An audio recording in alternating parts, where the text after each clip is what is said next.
Η πρώτη συνήθεια των εξαιρετικά αποτελεσματικών ανθρώπων είναι η επιδραστικότητα. Επιδραστικός είναι αυτός ο οποίος παίρνει πρωτοβουλίες και αναλαμβάνει την ευθύνη για κάθε τι που συμβαίνει στη ζωή του. Σε οποιαδήποτε κατάσταση και να βρεθεί, επιλέγει την απόκρισή του με βάση τις βαθύτερες αξίες και τα πιστεύω του, καθορίζοντας έτσι ο ίδιος το τελικό αποτέλεσμα της περίστασης. Σε αντίθεση, ένας αντιδραστικός άνθρωπος είναι έρμεα των συναισθημάτων του, με αποτέλεσμα να αντιδράσει στις καταστάσεις και τα ερεθίσματα που λαμβάνει και τελικά αυτά να καθορίζουν την ποιότητα και την πορεία της ζωής του. Μπορεί εύκολα κάποιος να διακρίνει έναν επιδραστικό από έναν αντιδραστικό, αρκεί να προσέξει τη γλώσσα που χρησιμοποιεί. Οι αντιδραστικοί χρησιμοποιούν φράσεις και λέξεις όπως «Δεν μπορώ να κάνω τίποτα», «Έτσι είμαι και δεν αλλάζω» και «Μακάρι να μπορούσα να». Αυτά όχι μόνο δείχνουν ότι το άτομο αναβάλει συνεχώς τις πράξεις που πρέπει να κάνει, αλλά και ότι αποποιείται κάθε ευθύνης. Αντίθετα, το λεξιλόγιο ενός επιδραστικού ανθρώπου περιλαμβάνει λέξεις και φράσεις όπως «Ελέγχω τα συναισθήματά μου», «Επιλέγω να», «Προτιμώ να» και «Μπορώ να», τα οποία δηλώνουν αποφασιστικότητα και δύναμη χαρακτήρα.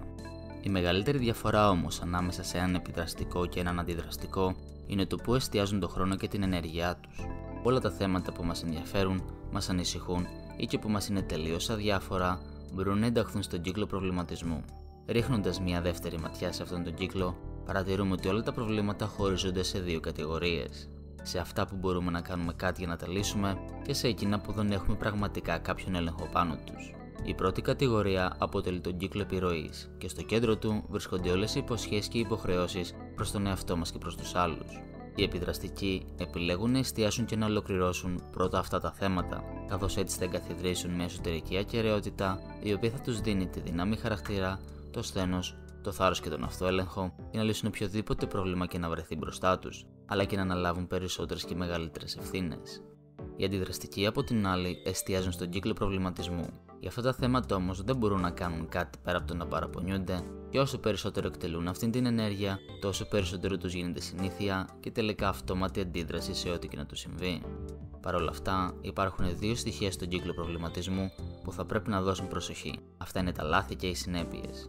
Και αν η επιλογή αυτή αποδειχθεί λανθασμένη, οι άνθρωποι είτε δεν παραδέχονται το λάθος τους, είτε εύχονται να μπορούσαν να γυρίσουν πίσω για να τη διορθώσουν και να αποφύγουν έτσι τις συνέπειές της.